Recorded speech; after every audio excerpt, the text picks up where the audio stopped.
ऐसे हो चैंपियंस, आज बात करते हैं प्रोफेसर रज्जू भैया यूनिवर्सिटी के प्रीवियस ईयर पेपर और उसके सोल्यूशन के बारे में। तो आज हम बात करने वाले हैं बीएससी फर्स्ट सेमेस्टर केमिस्ट्री के पेपर के बारे में। ठीक है, तो लास्ट ईयर जब 2023-24 का सेशन चल रहा था तो उस टाइम का ये पेपर है, हम इसी के सोल्यूशन की बात करने वाले हैं। तो सेक्शन ए की तरफ बढ़ते हैं। इसके अंदर 5 क्वेश्चन पूछे गए थे, कोई भी 3 करने थे, हर क्वेश्चन 3 मार्क्स का था। पहला क्वेश्चन, गिव दो hybridization and geometry present in water and ammonia. तो वाटर और अमोनिया दोनों ही sp3 हाइब्रिडाइज्ड है और ज्योमेट्री इनका भी टेट्राहेड्रल है। ठीक है, फिर दूसरा question, explain why the ionization energy of nitrogen is greater than oxygen. ठीक है, तो पहले क्या कर सकते हो आप, आयनाइजेशन एनर्जी का डेफिनेशन बता सकते हो, फिर क्वेश्चन के बारे में बात कर लेंगे। तो पहले डेफिनेशन बताते हैं। We know that ionization energy is defined as the energy required to remove a loosely bounded electron from the valence orbital of an isolated gaseous atom। और फिर उसके बाद उसके बारे में बात करते हैं कि क्यों नाइट्रोजन का आयनाइजेशन एनर्जी ऑक्सीजन से ज़्यादा होता है। तो we can answer this question by taking the electronic configuration of both oxygen and nitrogen. उसका इलेक्ट्रॉनिक कन्फिगरेशन देख रहे हो, नाइट्रोजन का 2p ऑर्बिटल हाफ फिल्ड है, इसलिए वो ज़्यादा स्टेबल है, इसलिए नाइट्रोजन का आयनाइजेशन एनर्जी ऑक्सीजन के मुकाबले ज़्यादा है। ठीक है, आगे बढ़ते हैं। Write the full form of CPU, RAM, ROM. तो CPU central processing unit, RAM random access memory, ROM read only memory. Easy nomenclature करना है तो ईजी कर सकते हो। Draw the conformational isomer of n butane. तो एनब्यूटेन के 4 कन्फर्मेशनल आइसोमर हैं, full eclipse, gauche eclipse, anti. ठीक है, फिर क्या है, explain optical isomerism in lactic acid. ठीक है, तो देखो कुछ क्वेश्चन जहाँ पे टाइप हो सकते थे, हमने वो टाइप वाला ले लिया है। ठीक है, तो पहले optical activity of lactic acid molecule there is a asymmetric chiral carbon atom with 4 different groups which lead to spiral configuration, D-lactic acid, L-lactic acid, which are superimposable mirror image of each other। ठीक है, देखो पहला structure दूसरा structure बना हुआ है ना, उसी के बारे में आगे लिखा हुआ है। ठीक है, आप इनको डिटेल में पढ़ सकते हो। अगला क्वेश्चन क्या है, describe hyper conjugation effect with in example. तो chemical and structural evidence indicate that alkyl substituent on a carbon-carbon double bond act as electron donors to the pi system. In valence bond language, this electronic interaction is known as hyperconjugation. We know that pi or pi p type of orbital overlap give rise to conjugation, but sigma pi or sigma p type of orbital overlap gives rise to hyperconjugation. The prefix hyper means sigma orbital generally, the prefix hyper means excessive. The extended conjugation involves sigma orbital generally of CH or CX। CX कहाँ पे, fluorine, chlorine, bromine, iodine. ठीक है, bonds। The delocalization of sigma electron through conjugation with pi electrons is known as hyperconjugation। The hyperconjugative effect was first of all observed by Becker and Noether in 1935। ठीक है, 5 cut गया है, कोई बात नहीं। फिर क्या, what are carbenes discuss the stability and geometry of carbenes. तो carbenes are neutral, divalent, highly reactive carbon intermediate containing 2 single bonds and 2 non bonding electron around a carbon. ठीक है, उसके बाद आप सिंगलेट कार्बन और ट्रिपलेट कार्बन के बारे में भी लिख सकते हो। ठीक है, आगे बढ़ते हैं। Write a note on electronegativity. तो पहले electronegativity is a chemical property that describe the tendency of an atom of or a functional group to attract electrons toward itself। The electronegativity of an atom is affected by both its atomic number and the distance that its valence electron assists from the charged nuclei। फिर क्या, periodic table के अंदर कौन सा ज़्यादा electronegative कौन सा कम electronegative, मतलब क्या, ग्रुप में इलेक्ट्रोनेगेटिव कैसे वेरी करती है, पीरियड में कैसे वेरी करती है, और पूरे पीरियोडिक टेबल का सबसे ज़्यादा इलेक्ट्रोनेगेटिव, सबसे कम इलेक्ट्रोनेगेटिव, आप इनके बारे में भी बात कर सकते हो। ठीक है, आगे बढ़ते हैं दूसरे क्वेश्चन की तरफ। What are reagent, describe it with suitable example. ठीक है, क्वेश्चन नंबर ई। तो रिएजेंट पहले क्या होता है, रिएजेंट इज ए कंपाउंड और mixture added to a system to start और test chemical reaction। A reagent can be used to determine the presence or absence of a specific chemical substances, as certain reactions are triggered by the binding of reagent to the substance or other related substance। ठीक है, और इस example के बारे में कुछ बात कर सकते हो। ठीक है, बहुत सारे रिएजेंट होते हैं। हम आगे बढ़ते हैं अगले क्वेश्चन की तरफ। अगला क्वेश्चन क्या था हमारे पास, क्वेश्चन नंबर ई तक हो गया। What is bond order, calculate the bond order for hydrogen H2 and O2 molecule. तो पहले बॉन्ड ऑर्डर ही defined as the half of the difference between the number of electron present in bonding in anti bonding orbital of molecule. फिर H2 का bond order कितना होता है, 1 होता है। फिर He2 का बॉन्ड ऑर्डर कितना होता है, 0 होता है, इसलिए He2 एग्जिस्ट ही नहीं करता। और उसके बाद क्या, एक और बचता है हमारे पास O2। तो O2 का बॉन्ड ऑर्डर क्या है, 2 है हमारे पास, क्योंकि हमारे पास 2 अनपेयर्ड इलेक्ट्रॉन है एंटी बॉन्डिंग पाइवोटल में, इसलिए O2 क्या है, पैरामैग्नेटिक है। ठीक है, आगे बढ़ते हैं। Explain bond fusion in organic reaction. तो क्वेश्चन नंबर जी, तो पहले बॉन्ड फ्यूजन क्या होता है, most chemical reaction involve the breaking of existing chemical bond and the formation of new ones. However, chemical bond can be broken in multiple ways. Furthermore, the manner in which a chemical bond breaks play a vital role in deciding the overall outcome of the chemical reaction. The breakage of a chemical bond, usually a covalent bond, is often referred to as a bond fusion. The two primary type of bond fusion are homolytic fusion and heterolytic fusion. ठीक है, तो homolytic क्या रहा और heterolytic भी ये रहा, अब इनके बारे में अच्छे से लिख सकते हो। ठीक है, हाइड्रोलिसिस फ्यूजन।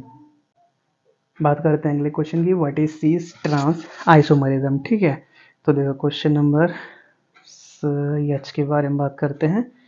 तो देखो, cis trans isomerism isomers exhibit a type of stereoisomerism where the atoms have different spiral arrangement in three-dimensional space. In the field of organic chemistry, cis isomer contain functional group on the same side of the carbon chain, whereas the functional group are an opposite side in a trans isomerism। ठीक है, फिर इसके बाद सीस और trans के prefix के बारे में बात किया गया कि उसका मतलब क्या है, वो आए कहाँ से है, और फिर इनके डिफरेंस प्रॉपर्टी में डिफरेंस मतलब है, सीस का प्रॉपर्टी क्या होता है, ट्रांस का प्रॉपर्टी क्या होता है। ठीक है, तो देखो यही सब बातें हैं, आप इनको अच्छे से पढ़ सकते हो, PDF आपको मिल जाएगा। ठीक है, हम बात करते हैं अगले क्वेश्चन के बारे में। क्वेश्चन नंबर आप HI देखोगे, वहाँ पे देख लेना, जो पहले वाला पेज था उस पर लिखा था explain Fajans rule and consequence of polarization in short. तो Fajan in 1924 gave certain rules with the help of which it is possible to know the condition under which electrovalency passes into covalency.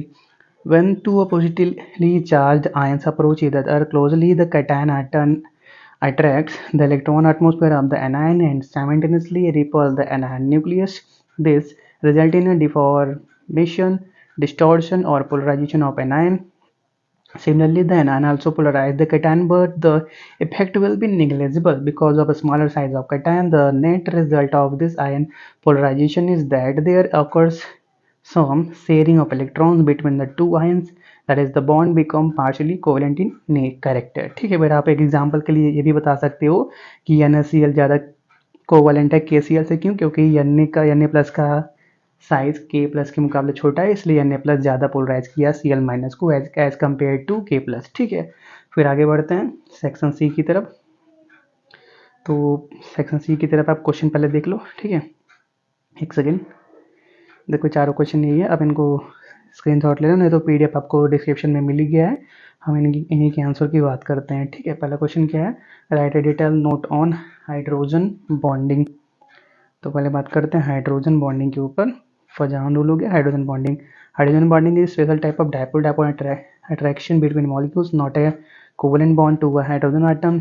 It results from the attractive force between a hydrogen atom covalently bonded to a very electronegative atom such as nitrogen, oxygen or fluorine atom and another very electronegative atom। ठीक है, hydrogen bond strength range from 4 kilojoule to 50 kilojoule पर mole of hydrogen bond. ठीक है, फिर इसके बारे में hydrogen bond दो टाइप के होते हैं, कौन कौन से, वो एक होता है इंटरमोलिकुलर हाइड्रोजन बॉन्डिंग और एक होता है इंट्रामोलिकुलर हाइड्रोजन बॉन्डिंग, इनके बारे में बात किया गया है। फिर अगला क्वेश्चन क्या है हमारे पास, right what are reaction intermediates, give a detail note on carbon ions and its stability. ठीक है, तो उसका आंसर यहीं पे आपको बस, homolytic and heterolytic bond fusion result in formation of short-lived species called reaction intermediates. These short-lived intermediates are very reactive and are quickly converted to more stable molecules. However, under certain circumstances, they are of sufficient stability to be isolated and studied. The four most common kind of reaction intermediate with fewer than 4 covalent bonds are at carbon are carbocation, carbanion, free radical, carbene. फिर उसके बाद carbon ion के बारे में detail में बात करना था, तो ये है carbon ion. All the cation in which the positive charge is carried by a carbon are called carbocations. These are reactive intermediates in a large number of organic reactions. The reason for their reactivity is that the carbon has only 6 electron in their valence cell and has a great tendency to complete its octet। ठीक है, फिर उसका structure हो गया,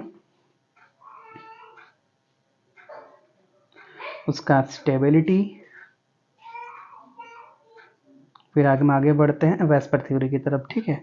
valence shell electron pair repulsion theory, abbreviated as Vesper theory, is based on the premise that there is a repulsion between the pairs of valence electrons in all atoms, and the atoms which always tend to arrange themselves in a manner in which this electron pair repulsion is minimized. This arrangement of atoms determines the symmetry of the resulting molecule. ठीक है, the two primarily founders of the Vesper theory are Ronald Nehalem and Ronald Gillespie. The theory is also known as Gillespie-Nehalem theory to one of these chemists. ठीक है, according to Vesper theory, the repulsion between two electrons is caused by the Pauling exclusion principle, which has greater importance than electrostatic repulsion in the determination of molecular symmetry. ठीक है, ठीक है। फिर बात करते हैं पॉस्टुलेट्स ऑफ वेस्पर थ्योरी। तो ये कुछ क्या है, पॉस्टुलेट्स हैं वेस्पर थ्योरी के, और फिर क्या लिमिटेशन भी मिलेगा। वेस्पर थ्योरी का पॉस्टुलेट है तो लिमिटेशन तो होगा ही होगा, ठीक है। इसके बारे में हो गया। अब आगे बढ़ते हैं हम अगले क्वेश्चन की तरफ। लास्ट क्वेश्चन क्या था, what are the main type of organic reaction, explain the type of organic reaction with example. ठीक है, तो organic reaction are the chemical reaction that are undergoes by organic compound, the chemical compound containing carbon. There are mainly 5 types of organic reactions: substitution, elimination, additional, radical and oxidation reduction reaction. सब ये हो गया substitutional reaction. In substitutional reaction, one atom or a group of atom is substituted by another atom or a group of atoms to form a new substance. For example, the conversion of methane to chloromethane is a substitute reaction as the hydrogen atom is replaced by chlorine atoms. फिर दूसरा है elimination reaction, तीसरा है additional reaction, चौथा है radical reaction जिसमें radical का help होता है। फिर क्या ऑक्सीडेशन रिडक्शन के बारे में बात किया था, तो ये गया ऑक्सीडेशन के बारे में और ये हो गया रिडक्शन के बारे में। ठीक है, तो इसी के साथ हमारा पूरा पेपर कंप्लीट होता है। अगर आपको इसका पीडीएफ चाहिए तो डिस्क्रिप्शन में उसका लिंक दे देंगे, आप उसको भी डाउनलोड करके पढ़ सकते हो। इस क्लास को यहीं पर रोकते हैं, तब तक के लिए thanks for watching, have a nice day.